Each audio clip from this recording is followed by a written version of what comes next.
क्या माँ, कम से कम लस्सी तो ठंडी करके पिला देती। और ये कैसी लस्सी है? पूरे ग्लास पानी में 1 चम्मच दही डाल देने से लस्सी नहीं बनती है माँ। अरे चुपचाप पी लेना, ज्यादा चक्कर चक्कर मत कर।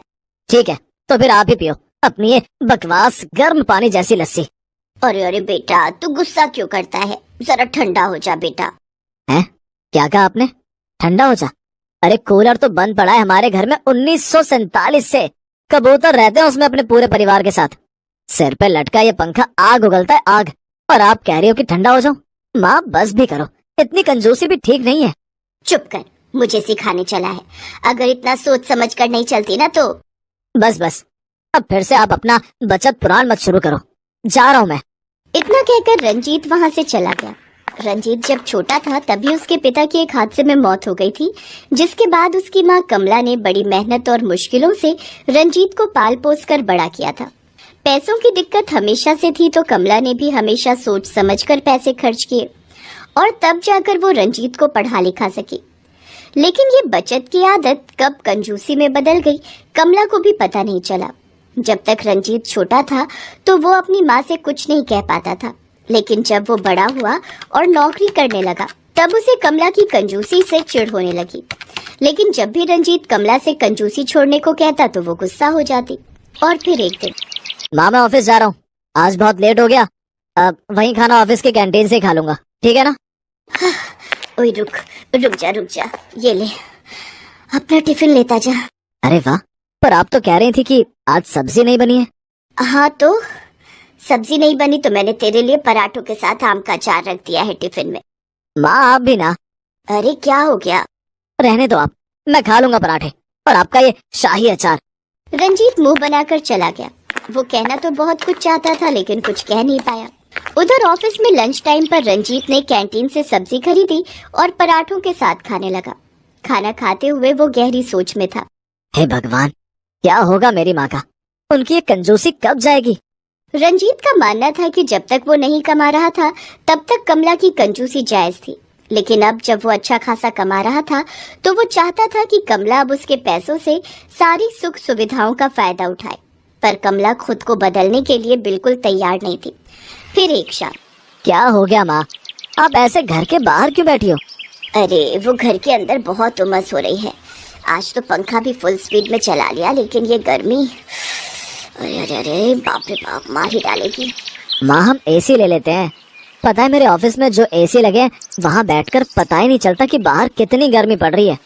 अच्छा, वैसे कितने का आता है ये एसी? बढ़िया एसी पड़ जाएगा करीब 30,000 का। है?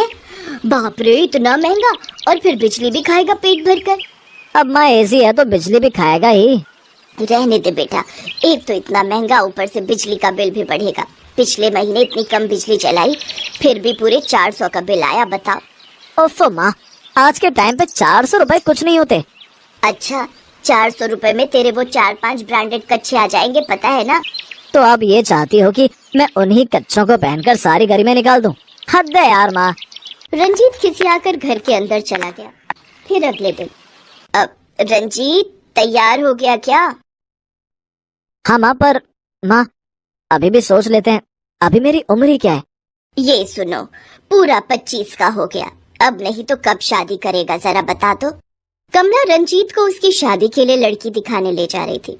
रंजीत ने जब ममता को देखा तो पहली ही नजर में उसे दिल दे बैठा। वो बहुत सुंदर और सुशील थी। कुछ ही दिनों में चट मंगनी और पट ब्याह भी हो गया। ममता विदा होकर अपने ससुराल आ गई। फिर अगली सुबह ममता जल्दी उठ गई। उसे प्यास लगी थी तो वो किचन के पास आई, जहाँ उसने फ्रिज देखा, लेकिन फ्रिज खोलते ही वो चौंक गई। हैं? ये क्या? फ्रिज में कपड़े कौन रखता है? कमला के घर में फ्रिज तो था पर उसने कभी फ्रिज को चलाया ही नहीं, बल्कि वो तो फ्रिज को अलमारी की तरह इस्तेमाल करती थी। ममता फ्रिज को देख ही रही थी कि तभी पीछे से कमला आ गई। क्या देख रही हो बेटी? वो फ्रिज में कपड़े, ये? अरे वो हुआ यूं कि सूटकेस में छेद हो गया था तो मुए चूहे उसके अंदर घुसकर कपड़े कुतरने लगे, तो मैंने। तो आपने कपड़े फ्रिज में रखने शुरू कर दिए? पर ठंडा पानी वो कहाँ मिलेगा माँ जी? पानी? अरे वो तो रहा सामने उस घड़े में, हम उसी से पानी पीते हैं। और पता है, ये तेरे ससुर जी लाए थे जब रंजीत मेरी गोद में था। इस घड़े का पानी इतना ठंडा होता है ना कि दुनिया भर के फ्रिज फेल है इसके आगे। अब अच्छा ठीक है। जैसे जैसे वक्त गुजरा ममता समझ गई कि उसकी सास आला दर्जे की कंजूस है। फिर एक शाम, माँ जी अब टीवी देखें। अरे क्या करोगी टीवी देखकर? टीवी पर भी ना आजकल बस गंदगी ही दिखाई जा रही है। हाँ ये भी ठीक है, टीवी से अच्छा तो पड़ोसियों और दोस्तों से ही बात कर लो। अरे माँ जी याद आया, वो जब कल मैं छत पर कपड़े सुखाने गई थी ना, तो बगल वाली आंटी भी छत पर ही थी। मैंने उन्हें नमस्ते कहा पर उन्होंने कोई जवाब ही नहीं दिया। उन्हें कुछ कम सुनाई देता है क्या? क्या? अरे उसे कम सुनाई नहीं देता, बल्कि उसने तुझे अनसुना कर दिया। वो कहाँ बात करती है हमसे? मेरी तो कई बार उससे लड़ाई हो गई। कमला की बात ममता को कुछ ठीक नहीं लगी और फिर उसी रात उसने रंजीत से इस बारे में बात। देखो ममता, जिन आंटी को तुमने देखा था उनका नाम जानकी है। पहले हमारे और उनके बीच में बहुत अच्छे रिश्ते थे, पर माँ की कंजूसी की वजह से रिश्ते खराब हो गए। वो बुरी नहीं है, पर हम उनसे बात नहीं करते, इसलिए वो हमसे बात नहीं करती। रंजीत और ममता की शादी को 1 साल बीत गया और गर्मियां फिर लौट आईं। इस बार गजब की गर्मी पड़ रही थी। फिर एक दिन ममता की तबीयत अचानक खराब हो गई। उसे तेज बुखार था। ममता ने रंजीत को फोन किया तो वो ऑफिस से दौड़ा चला आया। अरे ममता, तुम तो बुरी तरह से तप रही हो, चलो डॉक्टर के पास चलते हैं। अरे तू चिंता क्यों करता है, बस बुखार ही तो है। मैंने खिचड़ी बनाई है इसके लिए, शाम तक ठीक हो जाएगी, तो चिंता मत कर। और ये ले पानी, इसमें पट्टी डालकर इसके सिर पर रख दे, फिर देखना कैसे झट से इसका बुखार उतर जाएगा। रंजीत ने जैसे ही पानी को छूकर देखा तो वो हल्का गर्म था। रंजीत के सब्र का बांध अब टूटने लगा और वो गुस्से से बोला, बस माँ बहुत हो गया, आपने अब तक जो किया सो किया, पर अब और नहीं। आपने तो कंजूसी की हद ही पार कर दी है। आज अगर आपका फ्रिज चलता होता तो कम से कम उसमें से ठंडा पानी तो मिल जाता ममता के सिर पर पट्टी रखने के लिए। अरे तो भड़क क्यों रहा है? जा कल्लू जूस वाले की दुकान से 5 रुपए की बर्फ ले आ, उसमें कौन सी बड़ी बात है। माना की बीवी है तेरी, पर मेरी भी बहू है। अब मैं कोई दुश्मन थोड़ी ही हूँ इसकी। बस भी करो माँ, कितनी कंजूसी दिखाओगी? अब बस बहुत हो गया, तुम तो बदलोगी नहीं, लगता है अब मुझे ही कुछ सोचना पड़ेगा। अब तुम्हारे साथ रहना बड़ा मुश्किल है माँ। गुस्से में रंजीत ने बहुत बड़ी बात बोल दी थी। गुस्से में वो अपनी मोटरसाइकिल की तरफ बढ़ा, पर उसने देखा कि उसकी बाइक पंचर थी। रंजीत ने गुस्से में बाइक पर जोर से लात मारी और रिक्शा लेने के लिए बाहर की तरफ दौड़ा। तभी सामने उसकी पड़ोसन जानकी खड़ी थी। बेटा तू चिंता मत कर, अब मैं रिक्शा लेकर आती हूँ। तो ये ले, ये फ्रिज का ठंडा पानी है, तू जाकर बहू के सिर पर ठंडी पट्टी रख दे, तब तक मैं रिक्शा ले आती हूँ। थैंक यू आंटी, पर आपको कैसे पता चला? अरे जब तू अपनी माँ से लड़ रहा था तो मैं बाहर ही थी, मैंने सब सुन लिया था। अब जल्दी कर। फ्रिज के ठंडे पानी की पट्टी रखते ही ममता को आराम आने लगा। तब तक जानकी भी रिक्शा लेकर आ गई। रंजीत ममता को रिक्शे में बिठाकर डॉक्टर के पास ले गया। उधर कमला ने जानकी के सामने हाथ जोड़ लिए। मुझे माफ कर दे जानकी। अरे अरे क्या कर रही है, रहने दे, तेरी बहू मेरी बहू। पर कमला अब तू कंजूसी छोड़ दे, वरना बुढ़ापे में बहू के साथ साथ बेटे से भी हाथ धो बैठेगी। सही कह रही हो, मेरी कंजूसी की वजह से रंजीत ने तो सहा ही है, ममता भी बेचारी चुपचाप सहती रही। चल कोई बात नहीं, आ चल तुझे चाय पिलाओ। नहीं मैं कल आऊंगी, अभी मुझे फ्रिज साफ करना है। फ्रिज से वो काम लेना है जिसके लिए वो बना हुआ है। अपने बेटे बहू से दूर हो जाने के जिक्र भर से ही कमला सिहर उठी थी। तो अब जाकर उसकी समझ में आया कि उसे बदलना ही होगा, और इसकी शुरुआत कमला के उस फ्रिज से ही हुई, जो अब तक बस एक अलमारी बनकर कोने में पड़ा था।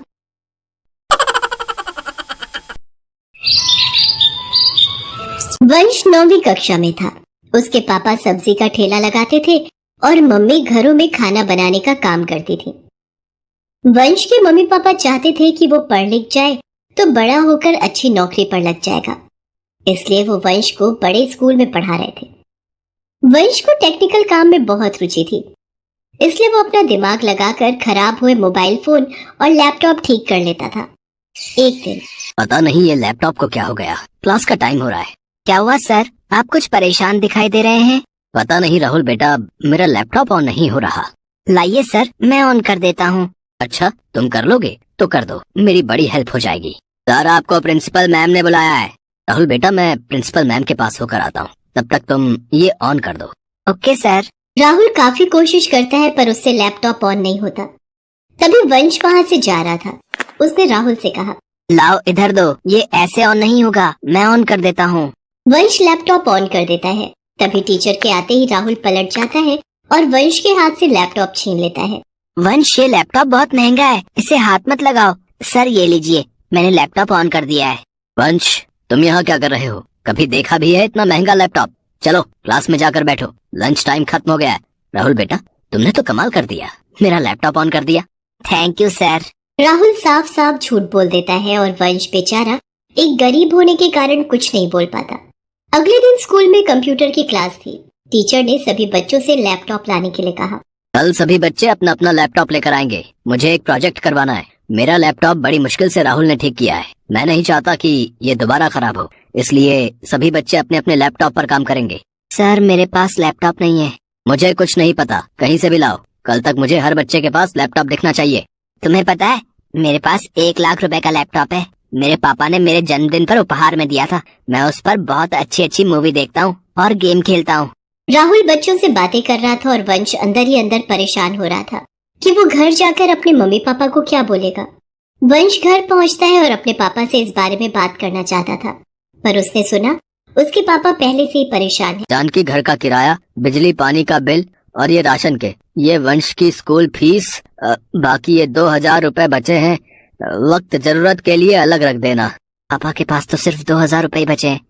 मैं उनसे नए लैपटॉप के बारे में बात करूंगा तो वो परेशान हो जाएंगे। नहीं, मैं अभी बात नहीं कर सकता। अगले दिन वंश जब अपनी क्लास में पहुंचा तो सब बच्चे अपना लैपटॉप सामने रखकर बैठे थे। अरे वंश, तुम्हारा लैपटॉप कहाँ है? सर, वंश लैपटॉप नहीं लाया। मैंने तुम्हें बोला था ना कि सब बच्चों को लैपटॉप लेकर आना है, तो तुम आज क्यों नहीं लाए? चलो बेंच पर हाथ ऊपर करके खड़े हो जाओ।